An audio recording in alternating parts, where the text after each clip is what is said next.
Ketika satu persatu yang gue omongin di video-video seperti itu jadi kenyataan, lu mulai mikir, "Oh seberapa goblok dan arogan gue untuk ngedengerin Timothy." Gue bikin video tamparan seperti ini, sebenarnya gue pengen dunia ini jadi lebih baik. Gue pengen kalian lebih baik, gue udah ngeliat arahnya dunia ini akan kemana dan gue nggak pengen kalian itu terjerumus jadi orang-orang yang nggak diinginkan di masyarakat. Gue pengen kalian semua yang nonton ini itu selamat di dunia yang menurut gue pribadi itu menuju ke kehancuran. Kalian jangan pikir dengan kemajuan teknologi ini akan justru memudahkan umat manusia. Betul ya, untuk para teknokrat gue sebutnya. Jadi untuk para orang-orang yang menguasai teknologi ini ya, yang akan duduk ibaratnya di paling atas kasta manusia ini akan sangat menguntungkan. Tapi untuk mereka atau kalian yang sedang di bawah sekarang atau di tengah bahkan, karena gue bilang kelas menengah itu akan hilang, hanya akan ada para teknokrat di atas, orang-orang yang menguasai teknologi termutakhir dan orang-orang yang tidak menguasai teknologi. Dan gue percaya ya laki-laki itu nggak boleh jadi banci lagi di era zaman sekarang. Dunia akan lebih baik ketika laki-laki itu sudah banyak yang gua bilang punya biji, bukan cuma laki-laki banci. Kalian akan melihat perubahan kelas sosial yang kalian belum pernah lihat seumur hidup kalian dalam waktu 5 tahun ke depan, ya. Di 2030, ini agenda dunia. Ya, agenda dunia itu akan bikin kalian itu nggak punya apapun dan kalian akan bahagia. Dan menurut gua, ini menurut analisa gua udah bilang kelas menengah akan hilang, betul kejadian. Dan di sini gua akan bilang, ada kelas sosial baru. Gua sebutnya demografi hantu. Mereka ini demografi yang gue sebutnya kasat mata ke masyarakat-masyarakat yang lain. Ini adalah segmen manusia-manusia yang tidak dibutuhkan di dunia. Jadi bukan miskin lagi gue sebutnya demografi hantu. Karena zaman sekarang orang miskin itu bisa jadi supir angkot. Orang miskin itu bisa jadi pemulung, bisa mengutin sampah. Nanti ke depan yang mengutin sampah itu adalah robot. Yang nyetirin kalian mobilnya akan setir dirinya sendiri. Jadi untuk orang-orang yang melakukan pekerjaan-pekerjaan clerical seperti itu, pekerjaan-pekerjaan logistik, pekerjaan-pekerjaan transportasi, nyetir bus, itu akan jadi demografi hantu, yaitu skill setnya sudah tidak lagi dibutuhkan oleh masyarakat. Akuntan di era sekarang ya kalian bilang, "Oh, apa saudara saya akuntan, hidupnya lumayan, gajinya UMR lebih sedikit, bisa beli motor sama bisa nyicil rumah." Itu tidak akan ada lagi ya. Akuntan tuh akan jadi pekerjaan sampah gue sebut di sini. Karena itu gampang sekali diotomasi dengan AI. Jadi ke depannya ya saudara lu yang akuntan itu nggak akan punya pekerjaan lagi. Apalagi kalau saudara lu itu supir angkot, itu nggak bakal ada kerjaan lagi. Atau lu sendiri di sini ya, ojol gitu. Kalau lu pikir, "Oh, ini gua akan tetap nganterin." Enggak, makanan tuh akan diantar pakai drone nanti ke depannya. Ya ini gua bener pertama visualisasi di sini. Ya orang-orang kan tinggal di apartemen, ya ketika makanan mau diantar, dia pesan dari luar, itu akan diantar pakai drone langsung. Landing di apartemennya. Kalian pikir, "Oh, itu Timothy kebanyakan ngayal nonton film." Enggak, nanti lihat aja. Kalian lihat seberapa cepat teknologi ini akan berkembang. Demografi hantu ini lu nggak bisa lari ya. Ini akan jadi underclass yang baru. Ini akan jadi polemik di masyarakat dan suara kalian udah nggak didengerin. Kenapa? Karena zaman dulu ya selalu dan dulu kan ada raja, gue sebutnya, gue udah bilang berkali-kali. Ada raja, ada budak. Kenapa budak itu nggak bisa terlalu diapa-apain? Karena satu, mereka bisa berontak kan. Budak itu bisa berontak. Dan kedua, budak itu actually dibutuhkan. Ya, budak itu dibutuhkan dari segi keringat dia. Ya, jadi waktu dan tenaga seorang budak itu dibutuhkan untuk bangun-bangun piramid. Waktu dan tenaga budak itu dibutuhkan untuk bangun-bangun jalan, untuk bangun-bangun irigasi. Jadi budak ini sangat penting dan krusial sebenarnya dalam hierarchical society. Ya, dalam hierarki society itu penting budak itu ada. Tapi yang gue bilangin demografi hantu atau underclass yang baru ini tidak dibutuhkan. Budak-budak seperti kalian dulunya dibutuhkan entry data ya kan, coding-coding basic, akuntansi dasar. Itu budak tuh sama budak kayak dicambuk. Kasih UMR, kasih UMR. Sama. Kalian nggak akan ada kerjanya lagi.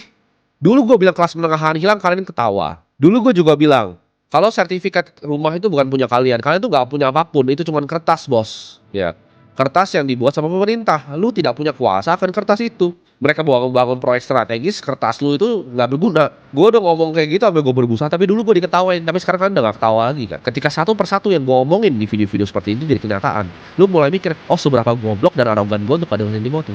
Kalian harus paham ya bahwa kebanyakan tentang manusia, konstruk yang manusia ciptakan sendiri seperti moral, hukum, dan bahkan uang. Kan gue selalu bilang uang itu palsu. Uang itu kertas, it's not real. Money is paper. Diciptakan oleh beberapa orang di Jekyll Island. Semua konstruk yang kalian pikir ini real itu cuma untuk kandangin kalian jadi budak. Ya ini nggak real. Apakah ada orang yang kebal hukum di Amerika? Ada.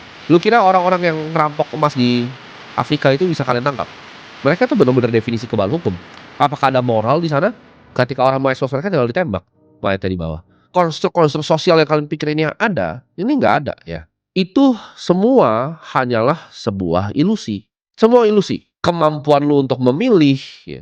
Lu pikir lu pilih dengan otak lu sendiri dari algoritma-algoritma yang disuguhkan ke lu, yang dibikin sama perusahaan-perusahaan algoritma yang advance. Itu semua by design, by system. Lu mikir lu mau sekolah bangun pagi itu semua didesain by system. Kalian itu hidup di dunia dengan teori Darwinian, di mana yang kuat itu akan selalu menang. Yang kuat itu akan selalu jadi raja. Selalu ada preman yang bisa nguasain para budak-budak ini dari zaman manusia, awal manusia. Preman yang lebih kuat akan perang dengan preman yang lain. Ya, selama masih ada laki-laki di dunia ini pasti selalu ada namanya yang perang. Nah, ketika gue bikin konten-konten tamparan seperti ini, kadang ada beberapa pertanyaan yang menggelitik gue. Sering sekali ada yang bertanya hal-hal gak penting. Makanya gue mau tamparin kalian semua biar keluar dari mindset cowok-cowok banci. Banyak pertanyaan yang gak penting, kayak misalnya, kalau gue ditinggalin sama cewek gue gimana bang? Itu pertanyaan yang kalian tuh banyak sekali tuh tanya ke gue gitu. Kalau gue ditinggalin cewek gue gimana bang?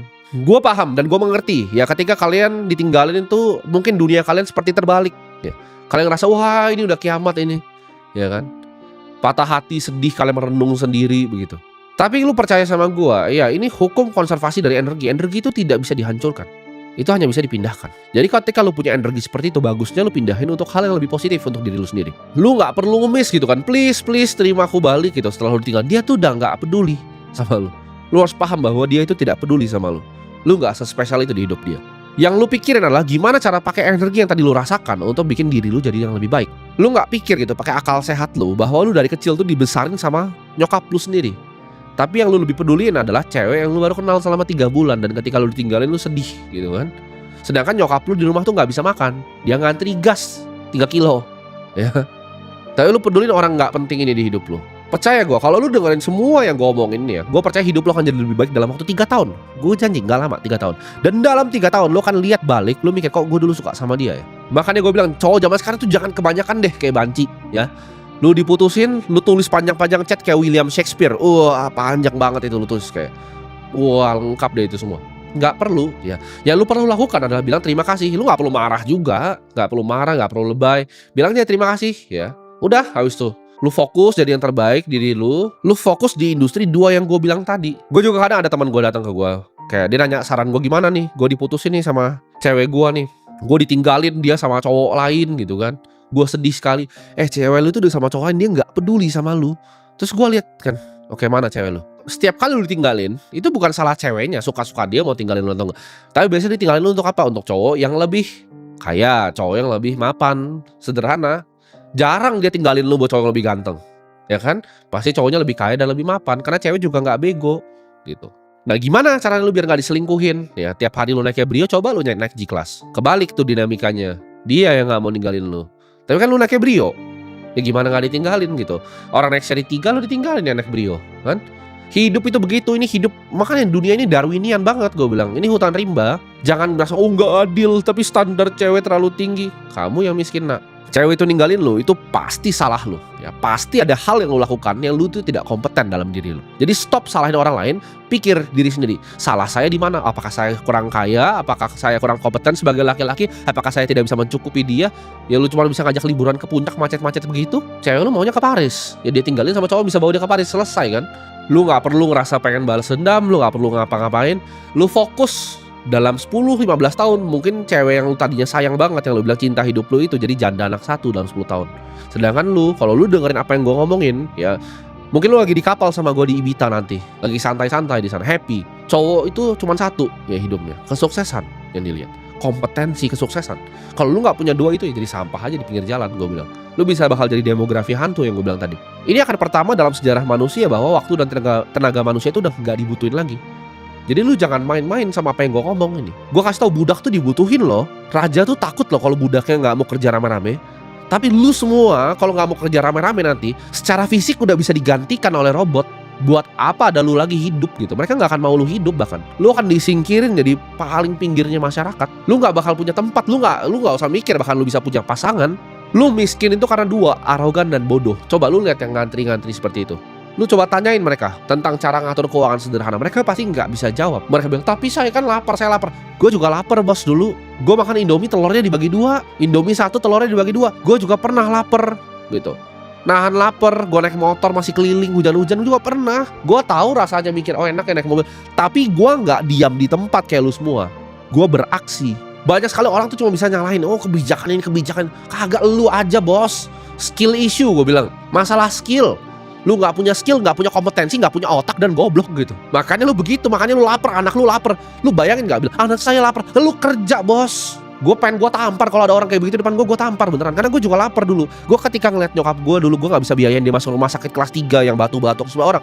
Gue mikir, gue gak bisa tidur gitu loh. Lu anak lu, saya lapar malah teriak ke orang gitu di kamera, saya lapar, saya lapar. Lu laki-laki gak berguna, bagus mati aja gitu. Lu kalau bisa bikin sampai anak lu sampai gak bisa makan, lu gak usah punya anak. Itu tindakan kriminal lu punya anak di saat kondisi lu kayak gitu. Lu cuman pengen ngewenya doang, gak pengen tanggung jawabnya, kan gila gitu. Nanti orang yang lu salahkan ini akan berubah terus. Sekarang lu salahin pemerintah, oke. Nextnya lu akan salahin orang yang bikin teknologinya. Lu akan salahin orang yang bikin robotnya nanti. Gara-gara dia bikin robot, mari kita bunuh dia gitu. Paling gitu. Karena saya anaknya lapar, anak saya lapar. Gua itu bahkan di tahap gue sekarang ya, setiap hari yang gue lakukan adalah gue coba untuk jadi sedikit lebih baik dari gue sebelumnya. Setiap jam ya, mata gue terbuka, gue mikir tentang kerja. Gue mikir gimana cara gue bisa lebih kompetitif lagi, gimana cara gue bisa berkompetisi lebih bagus lagi. Every fucking waking hour of my life, itu yang selalu gue pikirin day by day, hari demi hari. Gimana caranya saya jadi lebih baik, gimana caranya satu yang gue kerjain itu jadi lebih baik. Lu mikir, oke, gue pengen usaha ini. Enggak, lu buka satu aja tolol gitu. Lu harus punya yang namanya humility. Lu harus humble akan diri lu sendiri. Lu gak bisa kerjain semua hal. Gua pun tahu gua tidak bisa kerjain semua hal. Yang gue bisa kerjain itu cuma hanya investasi. Dan yang gue kerjain hanya di sana gitu. Dan lu dengan semua fasilitas yang ada sekarang, lu semua yang nonton ini, lu masih bisa nonton ini tuh fasilitas lu. Lu bisa buka YouTube, lu punya internet, lu punya handphone untuk lihat ini. Tapi lu lihat sekarang hidup lu bagaimana. Lu masa tega lihat orang tua lu nanti rumahnya digusur ya? Lu tega gitu. Semua harta yang lu bikin tuh diambil sama inflasi dan lu gak mau belajar. Gue kalau ada fasilitas seperti sekarang, itu gue punya rumah, gue jual buat belajar, bos. Kenapa? Karena gue itu jatuh bangun itu jauh lebih mahal dibanding proses apa yang ada di kepala gue sekarang. Jadi kalau itu bisa gue bayar duluan, gagalnya gue bayar, gagalnya gue belajar sama orang lain. Lu harus percaya ya, kalau lu bilang anak saya lapar. Orang itu kalau nggak nyaman, lu coba tidur ya, lu tidur gue serakin paku nih, lu tidur samping gue gini. Lu nyaman gak tidur di situ? Lu nggak nyaman. Orang sederhana ya, lu tidur ya, tapi tangan lu salah aja, lu pasti lu pengen pindahin kan tangan lu kan. Kalau sampai anak lu lapar udah 5 tahun ya, anak saya lapar, itu lu nyaman, lu tuh kayak tidur di karton gitu. Manusia itu tidak bisa loh tidur di paku begitu karena nggak nyaman. Kalau lu nyaman di situ karena lu memang mau di situ, ngerti nggak? Lu memang pengen hidup lu di situ. Lu kalau lihat nyokap lu yang masih ngantri gas, lu lihat bapak lu tuh kerja begitu dan lu susah cari kerja, lu berarti nyaman di situ. Lu cuman lanjut aja nonton terus konten-konten nggak berguna gitu kan. Lu main game terus, lu nyaman bos hidup kayak gitu. Gua di saat susah, saat gua makan aja Indomie telur bagi 2, itu yang gua pikirin apa setiap harinya? Gua nggak bisa tidur. Gua pikirin gimana cara gue bikin, gimana cara gue aksi, belajar. Gua belajar terus, gua aksi terus, gua coba terus. Gua nggak pernah nyerah kayak lu. Lu kalau hidup lu masih 3 tahun, 5 tahun masih begitu aja, ya lu berarti lu suka di situ. Lu suka tidur di situ gitu loh. Lu jangan bohongin diri sendiri kalau saya begini. Itu dia cuma teriak-teriak depan kamera, balik ke rumah dia ngerokok lagi di depan kayak orang tolol gitu. Gue kadang mikir kalau gue liat orang kayak begitu tuh, gue masuk ke dalam kepalanya apa sih yang dia pikirin gitu kan. Tapi saya susah, saya butuh bantuan, saya butuh subsidi. Semua orang juga susah bos, semua orang juga lapar. Semua karyawan gue di sini kerja mati-matian sampai malam. Tapi kan mereka punya kesempatan, gue nggak punya. Lu mati aja, nggak usah hidup gitu. Kebanyakan alasan. Ketika nyokap gue sakit, gue susah biayain, gue gak bisa tidur. Ketika orang tua gue berantem cuman karena uang receh, gue mikir kenapa gue gak bisa jadi kaya. Kenapa ada orang lain bisa kaya, kenapa gue gak bisa. Kenapa dia bisa punya gedung itu. Lu jangan nonton ini, lu merasa semangat tapi cuma 1 jam gitu kan. Lu panas sejam terus kayak udah lu berhenti. Aksi, konsisten, terus menerus gitu. Jangan cuma sejam, 5 tahun setiap hari. Lu jangan stop kerja. Tiap hari, Sabtu, Minggu kerja, Senin, Selasa ya, 7 hari seminggu lu kerja 14 jam minimal sehari. Gue yakin lu gak bakal miskin. Tapi kan lu gak mau. Lu nyaman tidur di situ. Orang karton kok di lantai. Ya wis, gue tidur di gubuk gue. Lu happy dengan kondisi lu sekarang. Lu bayangin ya, ini secara visual nih di otak lu ya. Itu ada garis finish di situ. Deadline itu 5 tahun bos. Lu 5 tahun lu gak finish di situ, lu makan kecoa ibu lu. Gue gak bercanda. Ketika lu masuk demografi hantu gue bilang tadi ya, lu cuma akan menangis. Tapi ketika waktu itu ya, ketika lu menangis. Kalau sekarang buruh berteriak, bos-bos masih butuh mereka untuk pabriknya, masih dibego-begoin. Oh iya ya, kalian next sebentar ya gajinya ya. Tapi nextnya mati aja lu, gue ganti robot. Nah itu lu mati di situ. Lu berteriak-berteriak ke media tuh udah gak ada fungsinya lagi. Makanya gue ngomong ini ya, gue bukan merendahkan lu, gue sayang sama lu. gue pengen lu berubah. Gue tahu garis finishnya itu deket ya, waktunya tuh 5 tahun lagi, ayo lari gitu. Pantat tuh gue tampar gini, lari gitu. Kalau perlu rambut tuh gue jambak, gue bawa gitu. Karena serius gue, ketika nanti udah 2030 ya, 2035, 2040, gue ngeliat orang-orang begitu, gue gak akan kasihan lagi. Karena gue udah capek-capek nih. Karena ngapain gue buang waktu gue? Harta paling berharga di hidup gue itu bukan uang gue, tapi waktu gue. Waktu gue tuh mahal, gak bisa diambil lagi. Gue buang waktu gue ya, berbusa mulut gue ngomongin begini ke lu, biar lu bangun. Kalau lu gak mau bangun, lu masih mau biarin diri lu nggak sayang sama keluarga lu nggak sayang bahkan sama diri lu sendiri, ya udah gue nggak bisa bantu lu lagi, dan gue akan biarin gitu. Ketika lu nanti minta tolong nggak mau makan kecoa, gue biarin ya. Sekarang gue tolongin lu dengan edukasi, tapi lu kalau nggak mau dengerin gue, dulu lu ketawain gue kan, oh dia main sekte-sektean. Lu lihat nanti yang datang ke tempat sekte-sektean yang lu bilang itu 2030 mereka jadi orang kayak gimana nanti. Ketika lu udah megang mata uang yang nggak berguna ya, kita semua udah pegang bitcoinnya banyak, kita ketawain lu nanti makan kecoa di situ, sekte-sekte kan. Memang gitu kan, biar orang miskin sama arogan tuh biar hilang aja dari muka bumi ini gitu. Lu harus paham yang gue ngomong. Sekarang lu bisa berteriak ke media karena lu masih dibutuhin, lu masih budak yang dibutuhin waktu dan tenaganya. Tapi ini pertama kali dalam sejarah manusia teknologi itu cukup canggih untuk menggantikan budak. Premisnya itu, teknologi itu cukup canggih untuk menggantikan budak. Jadi lu jangan harap nanti ada hak manusia lu, ada hak lu ngapa-ngapain. Tidak ada hak lu tidak punya hak karena lu tidak berguna nanti ke depannya. Jadi sampai jumpa di 2030 ya. Lu kalau mau berubah, berubahnya sekarang, dan now is your time.